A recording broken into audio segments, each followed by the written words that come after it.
Welcome. This is Sheri Traxler with ViREO Life, author of Go Forward, 28 Days to Eat, Move, and Enjoy Life God's Way. And I am so excited about our talk today because we're going to be talking about the number one issue that wrecks your path to health and wellness. The number one thing that keeps you from getting results. And at the end, I'll talk about 6 signs that you may be dealing with this issue.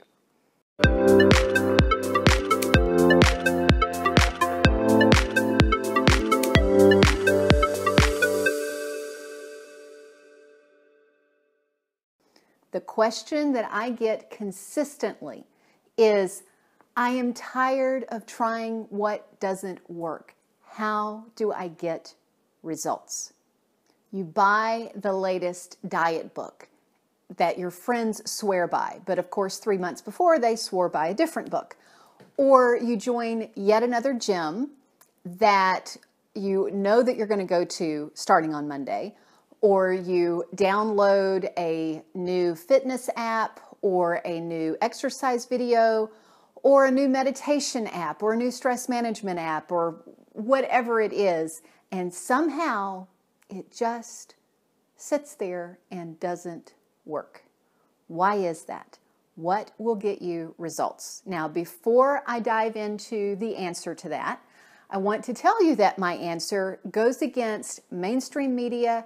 It goes against all of the gurus out there. It goes against what a lot of family and friends say. It even goes against what my mother taught me, and that was a hard pill to swallow, of letting that go. But the answer is find your path. And by find your path, I mean your path that fits your values, your lifestyle, your priorities, your preferences, what you like, your body, how your body responds to things. Because no program, no gadget, no gimmick, no book, no method, nothing is going to work if it doesn't fit you. The good news is when you find your path is going to give you greater energy. It's going to give you freedom in your time as well as in your thoughts. It's going to give you peace in your thoughts. It's going to give you the ability to thrive in every area of your life. And at the end, I will be mentioning a Thrive program, Thrive series new course that I have to help you with that. And also at the end, I'm going to be talking about 6 signs that you may be having an issue that's keeping you from finding your path. This is so critical for us to walk through. And that issue is something that I dealt with for years. I suffered for over 25 years because of this issue. And it is hard to give up, but it is critical to give up. And I'm going to go ahead and let you know, no, I'm not. I'm going to tell you a little bit of my story, and then I'll reveal to you what this big thing is that keeps us from finding our path. Whenever I was 9 years old, I began on the wrong path. I began dealing with this issue.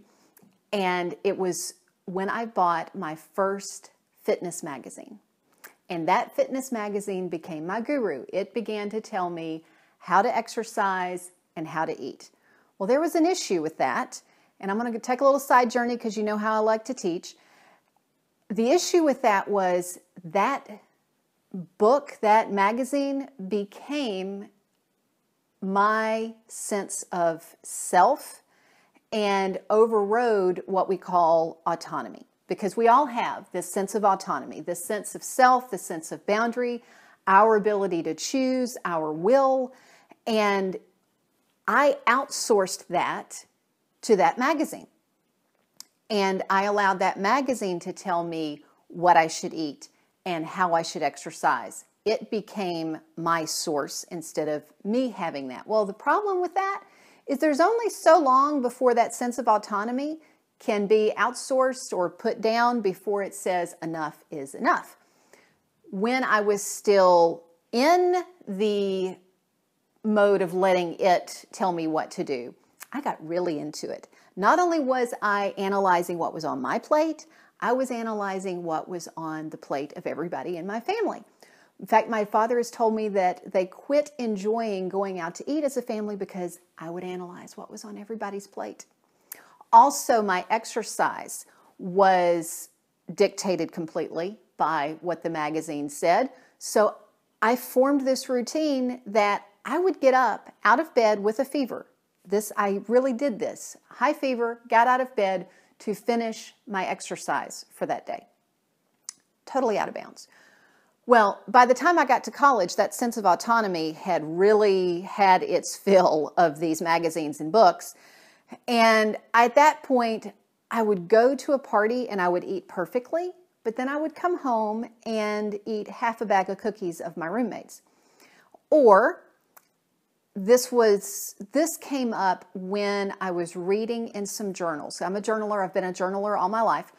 When I was reading in some journals from college about my diet, and I journaled a lot at that time, but also counted calories and logged all of that in my journal. And I was berating myself at that time. I was berating myself for sneak eating some donuts. How horrible I was to do that. Well, I didn't pay attention at that time, but reading it now was able to see several days before that, I had been training heavily. I was running a lot. I was running cross country, running extra mileage. I was starving myself, counting calories. And so no wonder my body was craving that kind of sugar and fat in donuts. I see that now. I didn't see it then. Other people thought that I was self-disciplined. I wasn't, because self-discipline comes from the self. It comes from the inside. I was simply forcing myself to conform to these external, outside, somebody else's rules.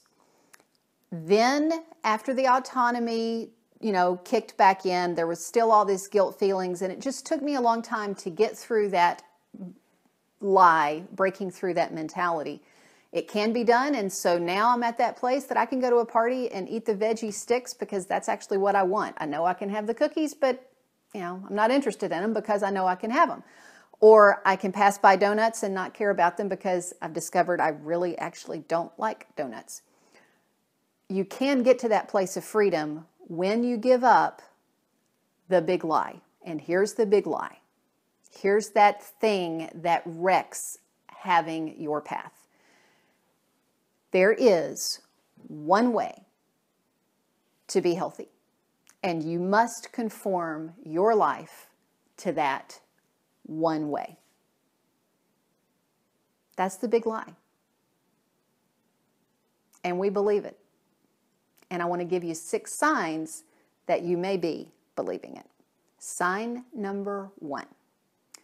You skip your exercise or you skip meal prep because something came up.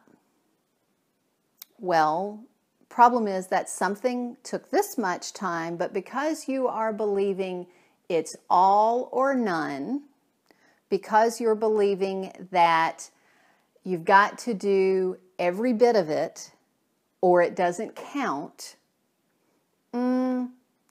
then you end up missing what really is your path, because your path says something is better than nothing. Sign number 2. You go work out and you push yourself to this super high intensity until you can't walk the next day. Then you're not back at the gym for several weeks. Why? Because you've believed go hard or go home. No pain, no gain. Or some guru has told you if you don't get into this certain zone of intensity, it doesn't do you any good, so don't even bother. No. Your path says you learn what level of intensity your body enjoys, and that's what you do. Sign number 3. You eat foods that bore you, or if you eat something that is not according to this particular plan, you feel guilty because somebody somewhere has told you if it tastes good, spit it out. It can't be good for you. Your path, though, is listening to your body, listening to true pleasure, not false pleasure, and savoring quality. Sign number 4. If you don't exercise for a certain amount of time, it's not going to do you any good. So you skip the exercise. Your path, you know the research, because we've talked about it, that, some days I'm going to go get a workout in, and some days I'm going to pay attention to my step counting app and accumulate my exercise, because you know the research. Step number 5. This one gets me riled up, probably because it's the version that I believed of this life for so long. So this blank, you fill in the blank diet, must be the one, because so-and-so celebrity or so-and-so book or guru last year, this is what worked for them. Oh, but no. This fill in the blank diet must be the one that works because it worked for so-and-so this year and it's the latest. Yeah, and then the caveat to that too is if you are not experiencing results on these, you must be cheating. You must be cheating. However your path is, you know what works for your body because you've learned what works for your body, and you also recognize that what you eat is not a moral issue. That's a whole nother lesson in itself. What you eat is not a moral issue. So let's go on to sign number 6. You avoid going to a party or trying an adventure or trying a class at the gym or fill in the blank something because you have to contort yourself into a pretzel the same way that the person beside you is doing at their same level. Or you've got to run a certain pace or lift a certain amount of weight or look a certain way. You miss out on something in life because of shame or something physical limitation that you have in comparison. Your path, though, you recognize those are lies. Those are somebody's opinions that do not matter, and you're focused on your life and your truth for your body, and that's what you listen to. All of these paths, all of these ways of thinking fit into the lie. There is one way, and you must conform your life to that one way. Now, when you find your path, it's not that it's going to be random. It's going to be based on principles that work, but it's going to be adapting those principles to your lifestyle and your path. That big lie, it creates struggle instead of ease. It creates confined thinking instead of freedom. It's complicated, not simple, and it pushes you further and further and further away from success. If you are going to get results, you're going to have to find your path. And to stay on your path, you have to reject this big lie. You have to reject the hype and the lies, no matter how glittery and glorious and glamorous they sound.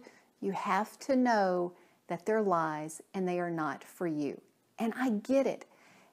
It's hard rejecting that big lie because it comes at us. It took me years to get out of believing those big lies. But the flip of that is even harder.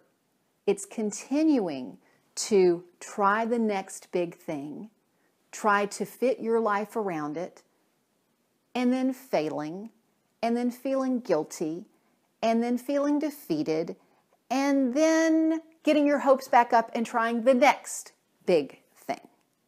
It doesn't work. It's a lie. That's why learning to find your path to help you thrive in life is the most amazing gift that you can ever give to yourself. And I'm so excited to have a new course to help you with that. And I've got a link so that you can get more details on it. For now, what I want you to do is in the comments, talk about the lies that you've believed. Which of those 6 signs have you believed, have you fallen in the trap of, or more than one like I did? And also, really important is what's the one step you can do today to start rejecting the big lie. Thanks so much for watching. Put those comments in of what you have believed and also the steps you're taking to stop believing it. And until next time, find your path and fulfill your potential. Thanks.